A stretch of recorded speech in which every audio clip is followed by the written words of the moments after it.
Well, hello and good evening, ladies and gentlemen. It's nice to be back. I've had a pretty rubbish week so far. I was missed last week with some dreaded lurgy flu thing.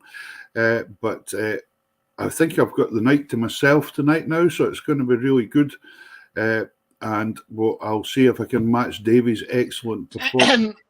No, you're not getting the night to yourself. Yeah. Try to lock me out of the page. How are you doing? I'm doing good. Yeah. You done very well last week, Davey. Thank you very much. How are you feeling now, anyway? I'm still kind of grim, actually.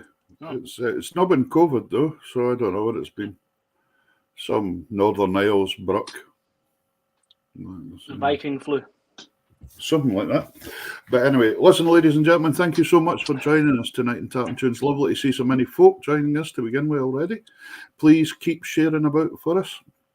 That would be great. Hit the share button and tell all your pals how entertaining we can be. Speak for yourself. So what's been on? What have you been up to? Anything exciting? Exciting. Oh, by the way, we were supposed to do a couple of takes tonight for the beginning of the show. Oh, yes. Yes, sorry, yeah. First, let's do the first take. Right, first take. It's a real shame that the rocket hasn't launched yet in the States. I know that Grace is looking forward to that. Oh, no, she's just devastated. Absolutely devastated. Unfortunate. Right, that's the first take. For those watching on catch-up afterwards, it's really great to see that the rocket finally went up. Really good, really great to see Brilliant. that. Actually, I don't think it's gone up yet, though. No, it's no, probably still not up there. We'll do another take some other time. Next week. Come on, NASA, get your finger out. We need to see this thing going up. Actually, I was up at Saxford today. We do the Space Sport one. And it's great fun up there doing it. But the education officer, a fellow called Mason Robbins, that works for Saxford, going around all the schools up here talking about space, he was actually invited by out there to see the launch. Wow. So he's been sending live feeds back and forward now, even sent a wee video to Grace from the launch pad saying, unfortunately, the hydrogen's done its thing again. The question is he getting, are they paying for him as long as they've not got the rocket up? I think he's just having to pay it himself, so I think he's having to come home. Wow. He's coming home now. Because it could be a couple of months. Who knows? Who knows when it's going to be. So that's week, been good. Right. Yeah, so some other this smashing, week. Some other nice news for you as well. I think the word is out on the street. The word is out. It's when you speak to somebody on the phone and they go, I've heard such and such, and you're like, how did you hear that? It's been a day. Well, in Shetland, everybody knows everything about everyone anyway. So yeah, that's true. But listen, you've joined the new pipe band. I have changed pipe bands. Yeah, I'm no longer part of the RAF Pipes and Drums. I am part of the Mackenzie Caledonian Pipe Band in Dundee. Oh, fantastic! Band. So that's going to be a wee change of direction there for you, which is absolutely fantastic. It's a shorter commute. Competing, a bit more competing up a grade, up a couple of grades. Took 2 grades, up to 3A, yeah. Up to so that'll 3A. Be good. I'm out with them on Saturday coming at the Pitlochry Highland Games. All right. Down the street. So fantastic. I can't compete with them because it's 2 weeks you've got to give before the first competition. Fantastic. Well, and you'll maybe see our old pal Roscoe. Yes, I'm looking forward to that. I've got to have a conversation with him or something. Yeah. Take something in your pocket to throw at him if you see from the side of the street or something like Change. that. Change. Well, actually, I was speaking to Roscoe the other day, and he has started his new role at Perth Council. Okay, that's right. He's got a new job. Yep, so he's now teaching piping in the schools in the north of Perth. That's Mr. Ross McNaughton for all you folks out there that can't mind that far back. Can't mind that. That's the guy with the beard. And he's also got. Oh, did you know that we didn't win the Pitlochry competition? Oh, I noticed I didn't win it. Yeah, I didn't win it either. But congratulations to Neil Matheson for winning that. I'm looking forward to hearing the tune on Saturday. Yeah, I think it was because we don't speak Gaelic. Pitlochry. Oh no, that's the trad word. That's the trad words. No, we don't. We don't speak Highland dish. Yeah, we don't speak Gaelic, and no, and I think because we know Roscoe, I think it'd have looked pretty bad if we. Well, Ross actually wasn't one of the judges. I actually found out who the judges were. I don't know if I should be saying this, but the judges were, I believe, Ben Duncan, Scots DGs, or former Scots DGs. He's now left. I noticed he's out this weekend, didn't he? Pipe Major Gary West, of course, who's been a guest on the show, and is now the Pipe Major of the Arthur Highlanders. Yep. And the former Pipe Major of the Arthur Highlanders, Mr. Ian Duncan, who is a regular. Well, you couldn't do much better than 3 adjudicators like that. Yeah, but if I've got that wrong, then I apologise. But that's what I heard. Yeah, but I'll take their word for that if it's the best. So we'll see. But there's a project coming up that will be good. Cool. Fantastic. I see Katie saying she'll see you at Pitlochry, hopefully. Yes, I hope so. Yeah, very good. She maybe be needing a lift. There we go. Right. Okay. So yesterday, folks, just as we have a fantastic guest for you tonight, by the way. We've got a young man called Kyle Innes. I've known Kyle for a few years now, or known of him, especially. I'm looking forward to getting to know him a bit in the interview tonight as well. Very good accordionist, very good drummer, piano player. He plays all sorts of things, actually. These folk that play. I don't know if he plays the banjo. I'm not sure. But, you won't admit it. No, he won't tell us if he does. I'm sure he'll just say no. But anyway, so we've got Kyle Innes coming on the wee while. But just as a wee warm up, it was awful nice to see the games all getting going this year again, wasn't it? And of course, the big one, Braemar, was on yesterday. Yes. And I was speaking to an old friend of the show, Dale Johnson. Remember we met Dale up at Braemar when you and I went up, and Dale was doing quite a bit of filming yesterday. He paid for lunch. Very nice of him. And Dale was doing a bit of filming yesterday. And I think this is one of his films, is it? It actually is, yeah. It is. So we're going to play. Dale's got Braemar Media, and Yes. so I'll if you put want to see some the other link ones. up in a second. Yeah. Yeah. Here's This is, the mass pipes and drums coming into the games park, I think. So it's just a Sounds short good. video. Yeah, here we go. Impressive sight.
Cracking video. Cracking. It's really good, isn't it, to see the stuff all happening again. Yeah, well, remember, they had. On you go. No, you're fine. Remember Rianne that was on the fiddle player that we had on, Rianne Matthew? Yes. She was playing the snare drum there with one of the bands. Oh shit! I didn't spot that. Just noticed her. That was cool. A good mixture. Tell me, you know a bit more about the military stuff than I do. There was a pipe band there in Pure Grey. What's that all about? That is the London Scottish pipe band, London Scottish Regiment. Right. Okay. You know the tune, the Cockney Jocks. Yep. That's their nickname, is the Cockney Jocks. Right. So where did the grey come from then? So apparently, the Hodden Grey was formerly worn by the peasantry of Scotland, and it's a mix of black and white fleeces by a proportion of 12-1 or 1-12. All right. As Rabbie Burns wrote in A Man's a Man, what thou on hamely fairway dine, wear Hodden Grey and all that. Ye fools their silks and knaves their wine, a man's a man for all that. So London Scottish and the Toronto Scottish wear the Hodden Grey. Oh, very good. And that's it. So it's a very bizarre colour in the grand scheme of things. Nice to see things going ahead. Again, the Queen didn't make it yesterday, but but Charles did. Yeah, that's it. Listen, I noticed that there was a lady. Did I read that right, Caroline? Did I see a comment? Yeah. Saying patiently waiting on Kyle. Does that mean we're speaking too much? Probably, yeah. On that note, let's introduce Pierre. Go for it, Pierre. On you go. Yeah. As I say, I've known this young man for a while now, and he's been on the radar, and I've seen him more playing with other bands and things, but right through lockdown, etc., he was posting videos playing as well and keeping the nation going like the rest of us were trying to do as well. So let's bring on the one and only, all the way from Auchtermuchty, Mr. Kyle Innes. Hello, Kyle. Oh, how are we doing? I'm good. How are you getting on? Oh, not too bad. Now, you're in a rather famous place in Scotland there, Auchtermuchty. Jimmy Shan land, Proclaimers land. No half, eh? Totally. I mean, they've done not bad, really. Auchtermuchty's done not bad when you think they've had Jimmy Shandon. Oh, there we go. There's Ewan Galloway joining us there. We were just speaking about you a wee while ago. We're saying, I hadn't seen you for a while. And good stuff. Good. So, how's things going with yourself? All right? Well, good. Keeping busy and just same old, nothing new. Well, what's on your social media? You seem to be doing quite a lot of playing again, though. Yeah, the playing's been pretty good. I'm quite grateful for a couple of different bands giving me work as well. So, obviously, there's my own kind of stuff playing the accordion, but a lot of work kind of full time with the Woman Band with Alan Small. Yeah. A couple of gigs with you and Galloway. I've done a few with Alan Crookston recently, and just other bands, Great. Willie Scott, for example. So it's I'm quite grateful for being able to do that. Willie's got a great wee setup as well, doesn't he? He does disco and all sorts of things as well. He does the whole Yeah, really good. He's really good with the disco and the dance calling and things. He's got it all sorted out pretty well. I think that's part and parcel of the whole thing nowadays. You have to be good at it, you know. If you want to work, you're going to have to do it. The days of a dance band sitting up on a stage and shouting out to take your partners for and sitting back and hoping that everybody does it. The only time I've seen that recently when I was up at Alan and Gemma's wedding, obviously it was in Shetland. Yeah. There was a Shetland band playing. A lot of the people there were Shetlanders, and that was the first time for probably years I've seen a band call a dance, and every dance people are straight up. They know what they're doing. Ready to go. You just don't see that anymore. No, you don't really. And even in Shetland, you're seeing it less and less, to be honest, unfortunately. Oh, really? But it's there used to be things like there was an instructor went around schools and things teaching dancing, and that was really good. That was a really good, handy thing. That really, you could nearly tell when you went to local areas what area they'd been working on, because all the kids would pile onto the floor and know how to do all the dances. I remember when I was at school, they used to have I think it was between November to December for PE. It was always Scottish County dancing. Yeah, it was like that when I was there as well. That wasn't that long ago. Oh. Yeah, they used to. It was longer for me. Maybe longer than I think, right enough. But I think I can just about remember it. And that's it. Right, but remember they used to have all the boys rode up one side of the hall and all the girls the other side. Take your partners, and you had to go like hell if you wanted somebody good looking at all. You know. Well, that's it. That is it. There's a proud mum there. There's a proud mum. There you go. Anyway, listen. I think we're going to have a couple of tunes for you. Just to get this going here. This was, as I said, some of the stuff, we'll talk about it in a wee while, actually, the stuff you've done in the lockdown. But this is stuff that you double-tracked in a way on video. So you're playing both boxes, piano and drums on this. Drums as well, yeah, that's right. Yeah. So we're starting off with a couple of 6/8 marches. Can you mind the names of them? Because I was trying to mind the name of this first one to Davey and I couldn't mind. Yeah, the first one was actually, it's quite a new tune. On the Go, and a new tune to me, composed by Alan Crookston, and it's Gordon Reed MBF. Quite a good tune. It's not nice tune. played very often. So yeah, that was the first one, and the second one was Major Ian Stewart. Brilliant. Here we go. Couple of 6/8 pipe marches.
Yeah, super player, really good. Thank you. Magic. There's Elizabeth Mann saying super music, Kyle. Elizabeth's probably about 50 yards from where I'm sitting just now. I can see her house. Oh, really? So Not- there we go. Not that Pierre's a stalker or anything like that. No, not that I'm a stalker. No, that's it. Right, listen, brilliant, great swing there. Tell me, what kind of came along first then? Was it accordion or was it drumming? Or? Yeah, accordion first. So I was still at primary school at the time, and Right. it was my gran had kind of said to me, "Do you ever fancy learning the accordion?" Because she was kind of friendly with Alan Small's mum and dad. Okay. So obviously Alan was teaching accordion at the time, and she just kind of said, "Would it be something you would ever be interested in doing?" And I says, "Nah." Forget that. I want to play the banjo. She, And that ends tonight's show. she says, "No, it's no hassle. It's just a thought, and you might want to do it." And I was like, "Nah, not got an interest." And that was the end of it. And then about probably a month later, there was a guy at my school had started playing the accordion, and he had it in one day, like a show and tell or whatever it is you do, and he was playing it. And I thought, actually, I might want to have a go at that. So I went back to my gran. I said to her, "There's still an option to start playing the accordion." And she was delighted. "Yeah, brilliant. We'll get you to do that." And I think I was about 9 at the time. So she got in contact with Alan, and then I started. She got me a wee accordion. My granddad got me this accordion, a wee 48 bass. And then I started going to Alan for lessons then. And I did that from 9 up until I was about 15 or 16, I think.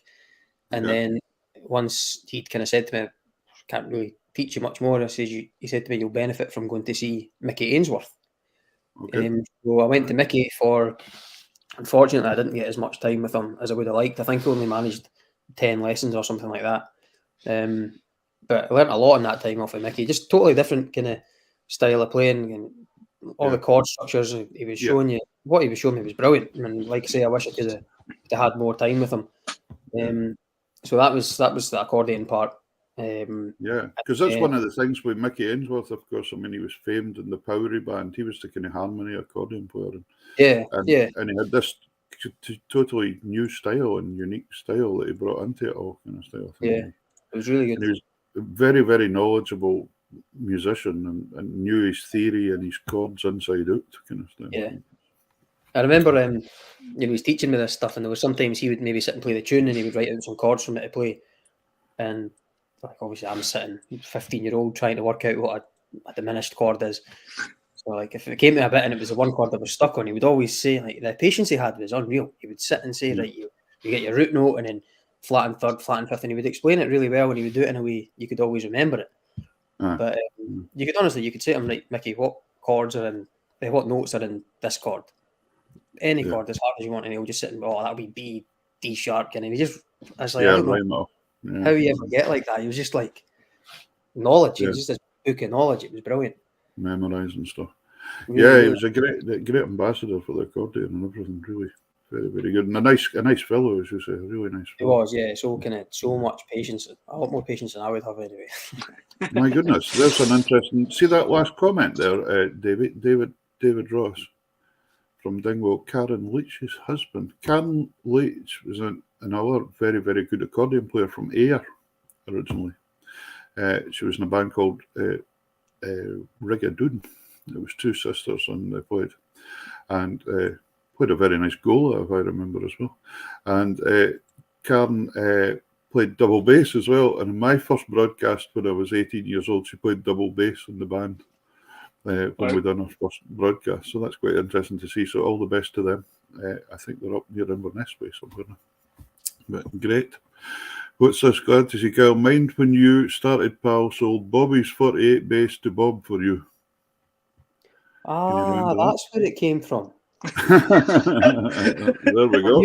I knew there was a connection somewhere. Yeah, so Bob Elder stays in Murty as well, and he knew my granddad. So his son Bobby Elder was learning at the time, and I think he was maybe a couple of years ahead. So by the time he went to get a bigger accordion, my granddad had got the bought the 48 weeks of him. So yeah, that's where it started. It was his accordion. Yeah. See the things that turn up on this show. Gee, Crazy.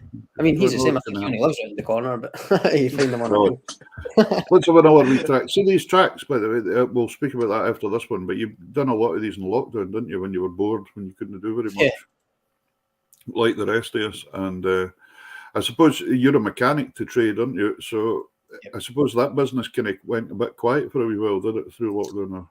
Yeah, the place I was working at the time, I don't work there anymore, but the place I was working, it was all just kind of mostly sales cars. We're kind of selling a lot of cars, so we're always, well, don't get me wrong, we took on servicing and MOTs from customers, but that place was more, we're selling that many cars, we're constantly like servicing and MOTs, these sales cars, and obviously when COVID came about, nobody was buying cars, so that kind of, it was on furlough. That's when I done all these videos. I was on furlough for 7 luckily for us, you did, because there's some great material here, which you also have quite a number of videos on your YouTube channel as well. So if folk want to jump onto that, you'll find Kyle Innes music on YouTube, and he's got a lot more videos on there, and I'm sure you'll enjoy them.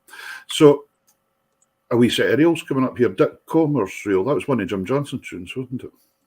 It was, yeah, the first tune, yeah, one of Jim's tunes. Now, what have we got? Can you mind? Dirk Comer's reel. I think the Bitter Lemon reel is the second one. Graham Mitchell, yeah. Bill Sutherland as the third reel, and finishing off with Billy Tom's reel. Fantastic. Enjoy, folks.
Yeah, nice wee set of reels there. Brilliant. Yeah, it was getting dark there. I never realised I was sitting in the dark and I found a light switch. Amazing. Just like to point out, Peter, that if at any point during tonight's show the Aurora Borealis is in the background, then we'll just have to kind of cancel the show and just show that. Did you see it last night? Fiona has seen the Shetland cam at 4 o'clock this morning as well. It was amazing last night. It was just, the whole sky was completely lit up, greens and reds, and it was just pretty amazing. So anyway, listen to the folks. Folks, please, this is Tartan Tunes. We've got a great guest tonight in Kyle Innes, and if you've got any questions or any comments, please fire them in. We love to hear where you are. In fact, we always like to hear where you are as well. Nobody's tell us where they are for a long time. we've got kind of used to knowing where some people are, but if you're somewhere else in the world, let us know where you are. That would be fantastic. If you're somewhere interested, let us know. that could open up the floodgates. What's interesting? What Burnt Island? Is Burnt Island? Scott Band is interested. He's in Newtown tonight. There you go. That's fine. That's good. Derek's not in Lanzarote. That's a change. Derek's never at home. No, it's usually Bahamas, isn't it? Yeah, that's it. Anyway, but it's fantastic. So, I think your mother's asking if you're planning to buy a house anytime soon. Nah, no plans. Does that mean is that her telling you that you still live at home? Yeah. Oh, gee whiz. That's nice of her. That's nice, yeah. We like that. That's good. No, nice to see so many folk joining us. That's brilliant. So, so you started with Alan Small, which was very. Oh, there's Bob Little as well.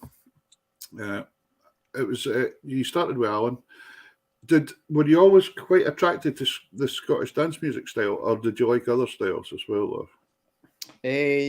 When I first started playing, it was Alistair McCush in the Black Rose Keeley Band. I was obsessed with him. Okay, yeah. That was kind of how it started, and that was kind of where I suppose a lot of my playing was influenced by. Was probably the Black Rose Keeley Band, and then I don't know. It's just kind of stuck about it.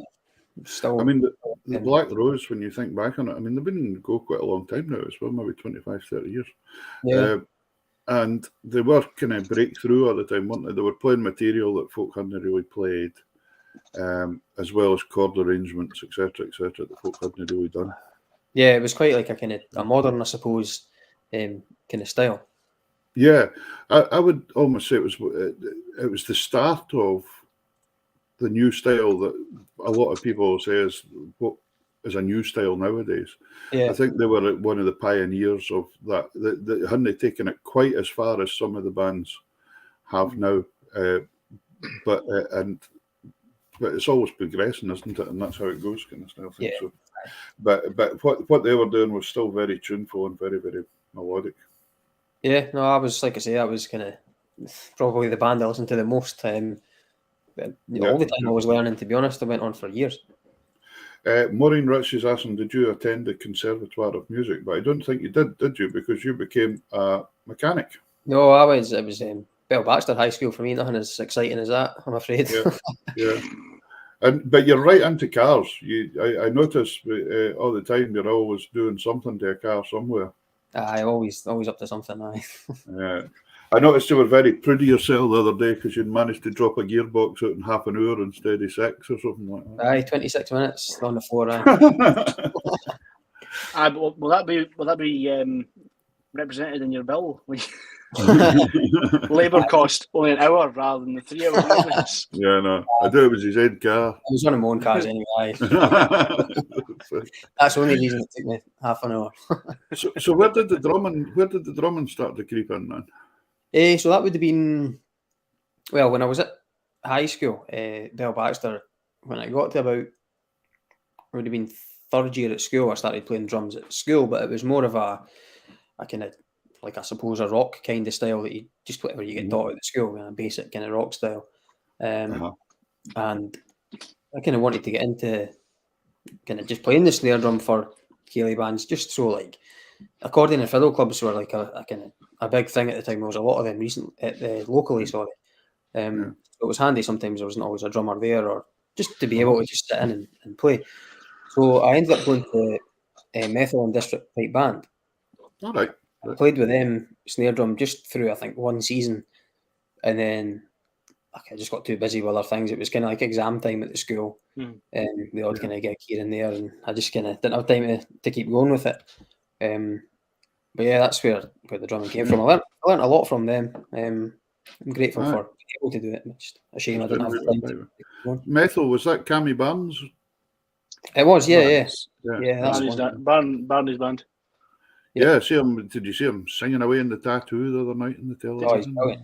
Really good. Fantastic. They've done some great. That one he done with the pipe band with the Greatest Showman thing. Yeah, during the lockdown. Oh, that was some arrangement. That was incredible. Very, very, very good. Right, we're going to have another wee tune. Ochtermachty, you said you've been brought up on. Yeah. This tune, composed by Sir Jimmy Shand, the 622 step. And it's funny, I played this afternoon, actually, in a broadcast as well. It's a great tune. Totally stands the time, no problems at all. It's still a cracking tune. So here we go. If you fancy a wee military two-step at home, folks, now's your chance. Sir James Shand, MBE, yeah. The 622 step. Here it is.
There we go. Fantastic.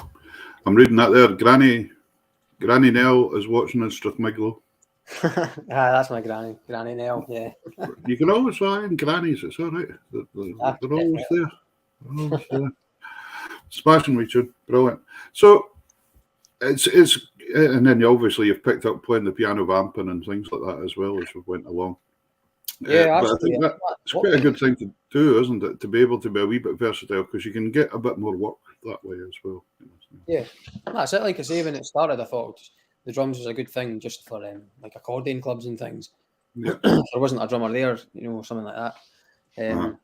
The piano, I started that in the lockdown, just because I wanted to do these kind of split screen videos. I've got a MIDI bass, obviously, but it's not anywhere near the same as having a piano. So I just kind of picked that up. Never really got any lessons as such. Doing that, just tips here and there off of like Bill Ewan, for example. Ewan Gavin, just play away at it. When you mentioned Bill, I hope you're doing all right. I noticed Bill had ended up in the hospital through the week. He fell off a ladder or something. Yeah, he did, Grandad Bill, aye. Deary me. We don't want to do that. I think Bill, I think you should need to put a do not touch sign on that ladder and just stick to the piano when you're on. I think that's eating Mars bars and playing piano. That'll do fine. That's good. But anyway, I hope you're all right, Bill. But yeah, you obviously in that area, you've been growing up with a lot of players round about you. Actually, there's been a lot of talent in that area to follow on to and listen to as well. Yeah. And Alan, of course, Alan's up here now. Alan Small that you were talking about earlier and getting you started. And Alan done well because he's taught quite a number of players over the years now as well. He has, yeah. He taught quite a lot of players that have stuck at it, and I suppose came professional with it as well. Of course, Alan had the Lomond band, and you ended up in the Lomond band as well, playing drums. Yes, it's kind of funny how that came about. Obviously, Alan taught me the accordion years ago, and then I suppose after I stopped going to him for lessons, didn't have really heard very much. Just kind of kept in touch here and there, kind of thing.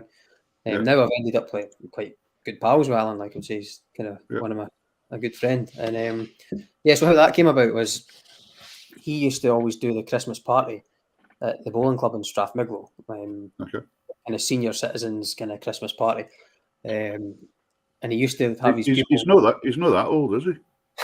Oh no, he played at it. Oh, no. just playing at and he used to always have his pupils go along, and because there was a few of them. There was me, a guy, Scott Main. He doesn't play anymore, I don't think. I can't remember who else, but there was a few kind of local kind of young boys. I think I was maybe 15 or 16 at the time. So there was a few of us went and done a couple of tunes at this party, and he done it with Alan Crawford. He played the drums at it. And it's funny how it came about. Alan Crawford decided at half time that he was going to walk up to Hogs, the shop, and get himself a new pair of boots for his work. Right. All right. As you do halfway through a gig. Aye.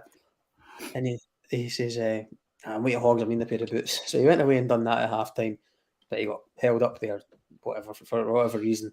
So when it came to start the second half, he wasn't there. And Alan had said to me, you play the drums? And I was like, yeah, a wee bit, aye. So I'd done the first kind of couple of numbers with him there before Alan Crawford had come back again. And about a week later, Alan had sent me a text, kind of stuck, any chance you can help me out with drums at Creef Hydro on Saturday or whatever it was. And I'm thinking, I've never played drums at a gig before, but aye, I'll do it. And then after that, I think the next day, or in fact, no, I was still at the Creef. It was on the night of the gig. He offered me another one like the following week. And I don't do any gigs the following week. It's fine. You know what I mean? Like, that's all right, I'll do it. And then after I'd done that, I just got a list from a load of bookings from him. And take them on. But I was only 16. I wasn't driving at the time, so he was always coming and picking me up. I like that story about the drummer disappearing to get a pair of boots at half time.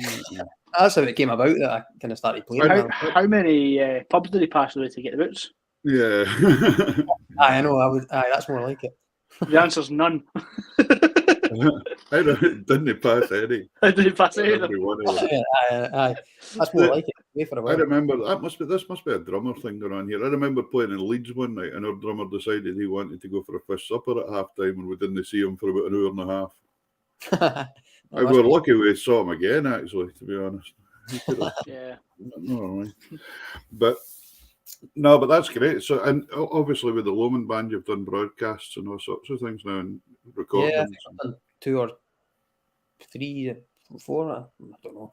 The most recent one was last year, anyway, at the Edinburgh Festivals. It was which was on the radio just not that long ago again, wasn't it? Yeah, it was repeated that way. Yeah, a couple of weeks ago. But that was round about the very start of things happening again after COVID. I'm sure it was August. Yeah. Wasn't an awful lot of work on it. That was still quite a funny one to do, was it? Because it was not socially distanced still. The audience were all sitting spaced out. We were all sitting spaced out, and it was outdoors. Outdoors, with a kind of shelter to allow them to, I suppose, have that number of people getting in to watch it. Quite an amazing thing. Well, listen, the next tune we're going to have for you here, I've watched you playing stuff, and I notice as well that you pick tunes that I know a lot of people enjoy hearing. I'm a bit of a stickler for that. I like to try and play what the audience want to hear quite a lot of the time, because if you play something too fandango and it goes right out of their head, it doesn't matter. And this next tune, I ken a lot of the band boys and all that go, oh no, this next tune. But I like this tune, nearly play it about every single night anyway. And it's because people ask for it. Now, there's a reason folk ask for things, it's because they really enjoy them. But I remember an old musician once telling me, if you played a tune and the drunk guy at the end of the bar went away whistling it at the end of the night, you've done all right, you know. And I thought, yeah, I see what you mean. Absolutely, you know, that's the one. So this next tune, The Crack at Clashmore Hall, Phil Cunningham's tune. quite a incredibly popular tune, and I'm sure folk are going to enjoy you playing it. What are you playing with this one here? The one before that is one of Gordon Patillo's tunes, the Kiwi Pipers. That's right. It's the Kiwi first, isn't it? Yeah, and then Phil comes Crack at Clashmore Hall. They kind of just kind of run together, don't they? They just go kind of hand in hand. These two tunes. It's just they're quite popular requests at accordion and fiddle clubs and stuff like that. Quite kind of standard accordion club tunes, but very kind of popular. Absolutely, and I think you're a bit like me, that if somebody asks for them, play them because it makes somebody happy, and that's what it's all about. So here you are, folks. Gordon Patillo's tune, the Kiwi Pipers, and Phil Cunningham's The Crack at Clashmore Hall by Kyle Innes.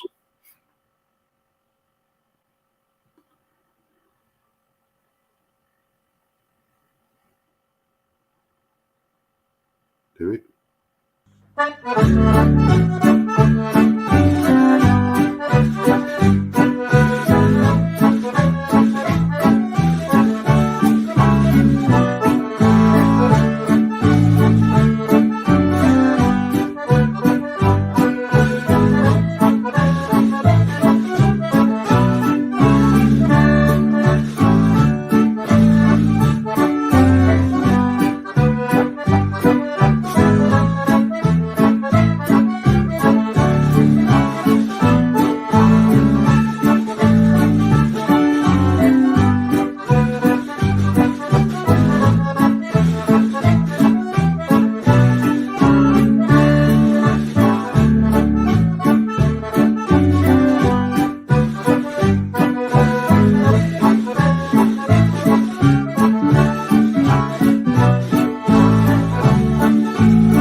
I think it kind of says it all itself. You should have seen the viewing numbers there when that set was on. They just got higher and higher and higher and higher. Brilliant. Yeah, really good. And folk really enjoying the nice style you've got, nice swingy style. Lovely. So, hi, Davy Cormack. Hi, Davy's a great player as well. He's a super player. So what was I going to ask you about there? I was going to say, yeah. So a lot of dance band playing, and you were mentioning earlier you've been playing with folk like Ewan Galloway and Alan Crookston and Willie Scott. I haven't seen Willie for a while, and it's probably a Shetland festival the last time I saw him or something.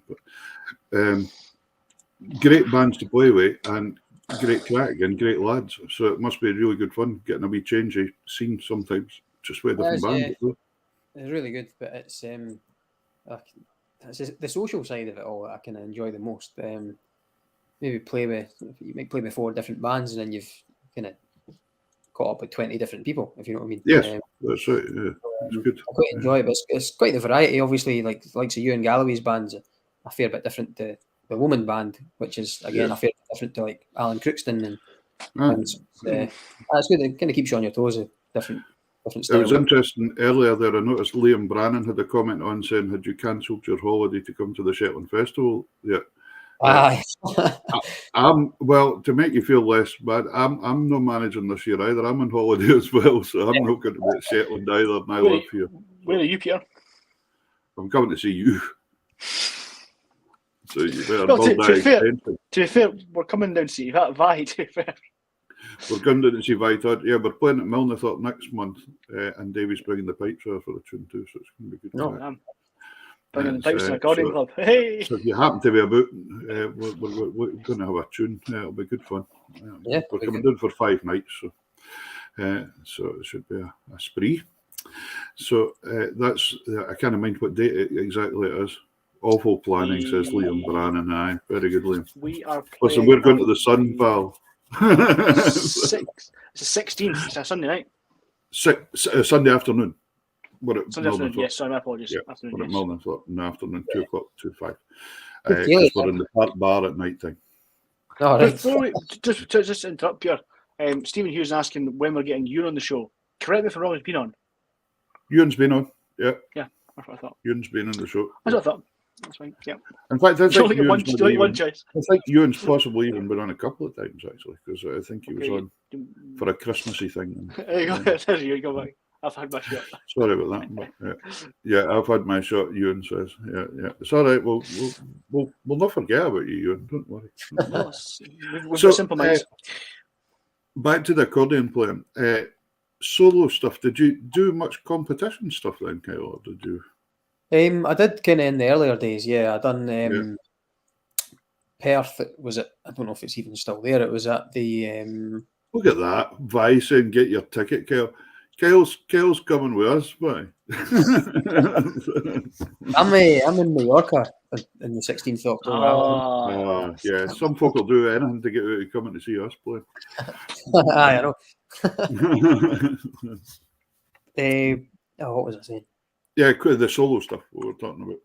Yeah, it was at Perth at the concert hall at the time. I don't know if it's there anymore. I think the last time it was that's right. Salutation. The last time I was there, it was at the concert hall.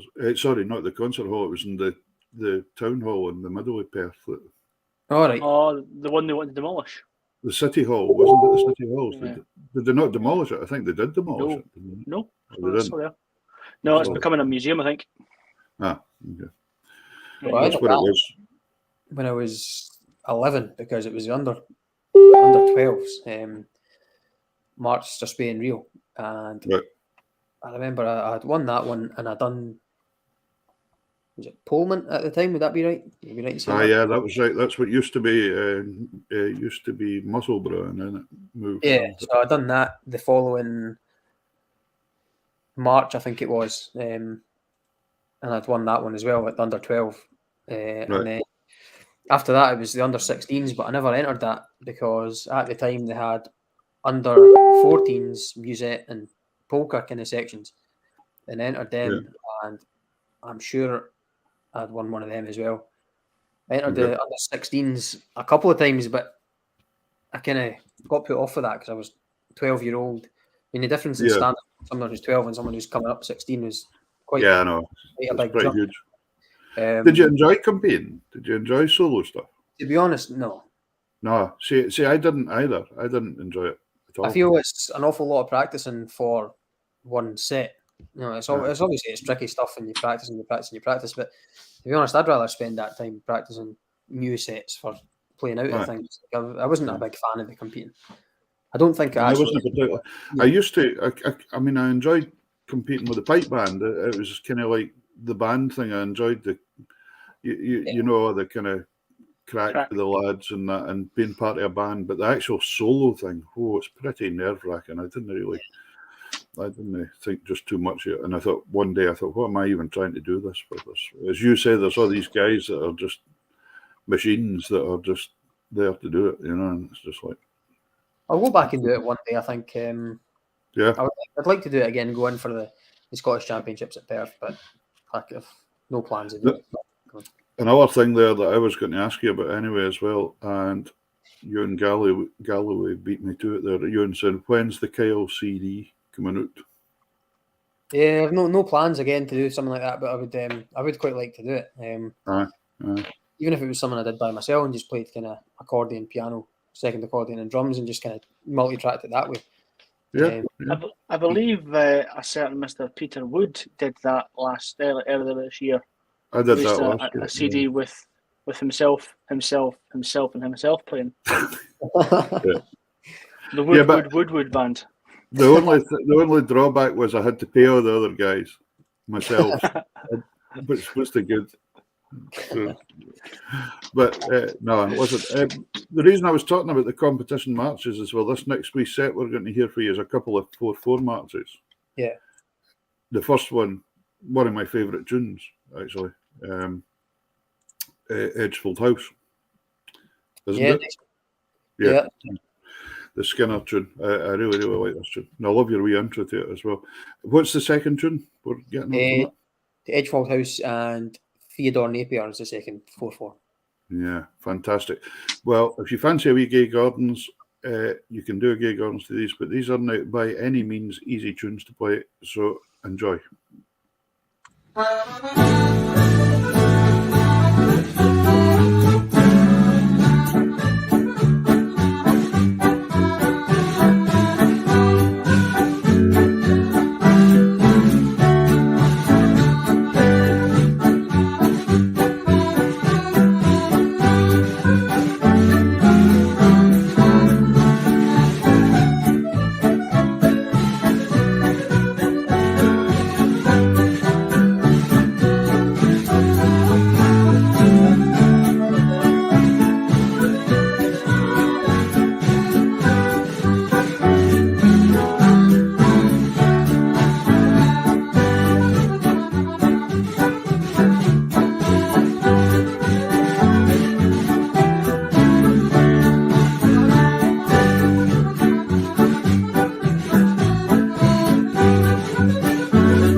Brilliant. Great playing, Ken. I was having a bit of a trip there. I thought you were playing the left hand on piano and the right hand on box at one point.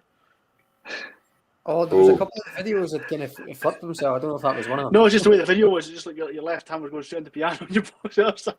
Oh, right. Oh, I see what you mean. No, I had a problem with a couple of the videos before that was kind of like flipping it 180 degrees, so it looked like I was playing the accordion left-handed and things. But how did you put that together? Is a matter of interest. So what I was doing to start with is I would just take my phone and kind of set it up somewhere I could video myself playing, and just kind of press record on the phone, play the tune, and then I had the video of me playing accordion on my phone, and then I would send that across to my iPad, plug my headphones into my iPad, and then I could listen to myself playing the accordion, and I would just set the phone up again, sit at the piano, record myself playing the piano with the headphones in. So all the video was picking up is just the piano because the accordion comes with the headphones. And then I sent that across to my iPad, put the accordion and the piano together on iMovie I was using to start with, just to merge the two videos, and then listen to that while filming myself playing the drums, and then sending that across, putting that on, and then film myself playing the second accordion. But to start with, all I was doing was just taking 4 videos and just merging them. But the more of them I'd done, I started getting fussy, and I was exporting the audio into like Logic or GarageBand and editing all the individual tracks, bits and reverb and EQs and stuff. And what started as a bit of fun ended up taking a whole day. I know, that's right. People probably didn't even notice the difference, but you just get that fussy with it. It's amazing what we learnt though over that time with doing stuff and trying different things and recording and working with iMovies and all that kind of stuff. So, and it's been a real saviour for a lot of people stuck at home, because it was good for folk watching and something. I enjoyed it. I have no idea. What plans for the future then? What have you got? Any plans up your sleeve? No, kind of nothing planned. Like I say, I would like to do a CD at some point, but I don't even know. I think a CD is still a big thing now. Is it kind of a thing of the past? Or? Well, I know that's a very interesting thing you say there, because I definitely have noticed since before lockdowns, etc., before the pandemic, what we used to sell CDs wise was a huge amount, and after when we'd done a couple of festivals, I would definitely say you'd noticed a big drop in CD sales. And I think because even yourself, well, you're in the car business, you see cars now. Cars don't even have a CD player in them anymore. Yeah, mine's not got one. Yeah, there you go. So, so it's just like one of these things. There's a few sites out there now, and I hear people saying they're even doing the thing where you could bring out an album and just have it on a site, and folk can download it, and even to the extent that they can download one track at a time if they want, kind of style thing. Yeah, I have seen that right enough. And possibly that's the way it's going to go. I'm not for sure, but I think the hard copy thing is it's changed. It's definitely changed. Yeah, a lot of people are kind of on Facebook and things, and kind of being able to actually watch people playing, I suppose, as well, rather than having to just kind of set a CD. Yeah, I suppose a lot of people have got to, even shows like this, you're getting to see likes of yourself where they've maybe just heard you somewhere, they've heard you on the radio or something like that, but they've never actually seen you. So it's good. It's good these things going on. But listen, thank you so much for coming on tonight. It's been magic having you on as a guest, and we wish you all the successes that you're going to have. Because keep it going, and I hope we see an album on some sort of form. As it were. We'll get something. See, if they get this rocket launched to space, we could do the first one in recording in space on the accordion. That would be the thing. That's true.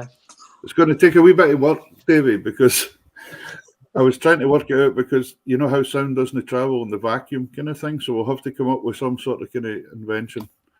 I was thinking about boring holes into people's cheekbones and putting small. Peter. Yeah. Your gigs are like gigs in space.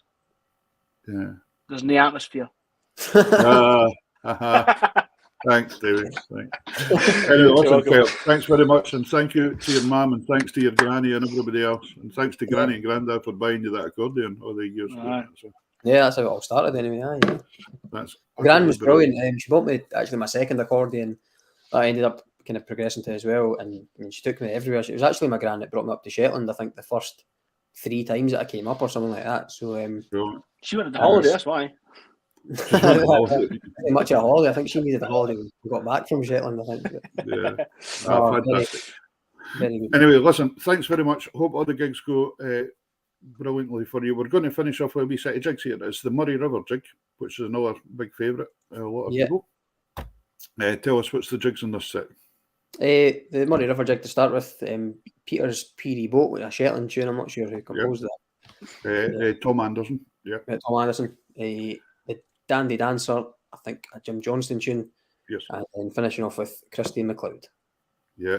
Listen, Kyle, thanks very much for coming on. Take care of yourself, and we'll see you sometime in the flesh somewhere, I'm sure.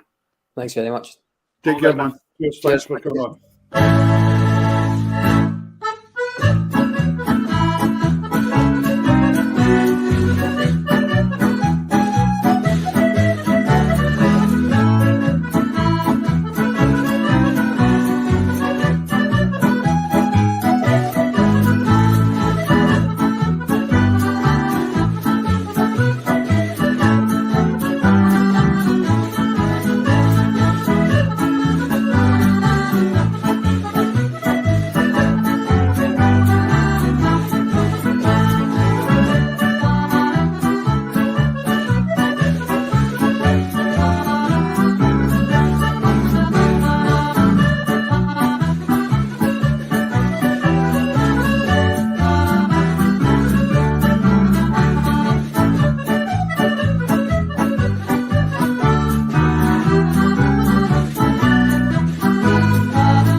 Great stuff.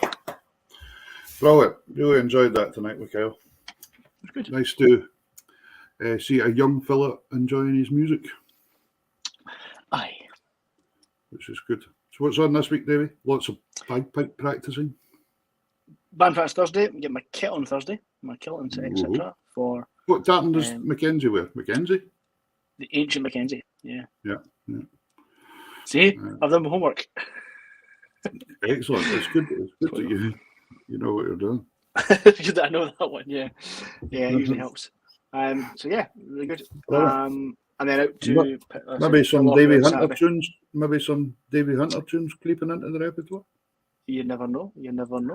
There's a few sitting there doing absolutely hee-haw. So, well, there we go, ladies and gentlemen. That's been a fantastic, smashing wee night tonight. I hope you enjoyed Kyle and us. It was great having him on. Great, nice player. Nice from the heart player. That's what I like to hear. Some nice play. Davey. Yeah. Who have we got next week? Next week. There's Kyle. He's made it on. Do we not just have that guy on? Well, it said he was Kyle in this. I'm sure it was. Maybe that's a Russian hacker. Yeah. No, that's great. It was fantastic to have you on. Great viewing numbers. Thank you to all we folk for watching tonight as well. Sorry, next week's guest. Tell us. Next week's guest. I'm very excited about this. Is another Dundonian. Yeah. She is Dundonian through and through, and probably one of the most well-kent faces in trad music. Yep. I'm so excited that you knew this lady and managed to get her on. Oh, I know her very well. We have the one and only Sheena Wellington joining us next Sunday evening. Fantastic. So yeah, that'll be really good. Sheena, of course, sang at the opening of the Scottish Parliament. Yep. Under Donald Dewar. A man's a man for all that, wasn't it? She sang. 1997? Yeah. 1999, sorry. 99. I'm right there. It was a man, was it? Was a man's a man. Yeah. It was that, and we'll hopefully have that video in full. Well, I'm really looking forward to chat with her because she done all these things like the jute songs and all that kind of stuff. The Jute Mill song, The Woman of Dundee. Yeah, brilliant. What's the other one she does? The Dandy and the Beano. Dundee and the Beano. Yeah, that's Dundee. Yeah. That's Dundee. Yeah. It's really so there you go, fun. folks. I'm looking forward to this. It's going to be. I'm really looking forward to next week's show. Sheena Wellington, the one and only, as Davey says. So it's going to be a cracking show. So I hope you can join us for that. Mm-hmm. And if you can't join us next week, of course you can get on catch up on YouTube and Facebook. You can. Yeah. So thank you very much for joining us tonight, ladies and gentlemen. Davey, say hello to the family. Take care, and we'll I'm see not you going to say next week. hello too loud because they're barely sleeping. All right. Okay. Right. Good night. All this. Right, folks.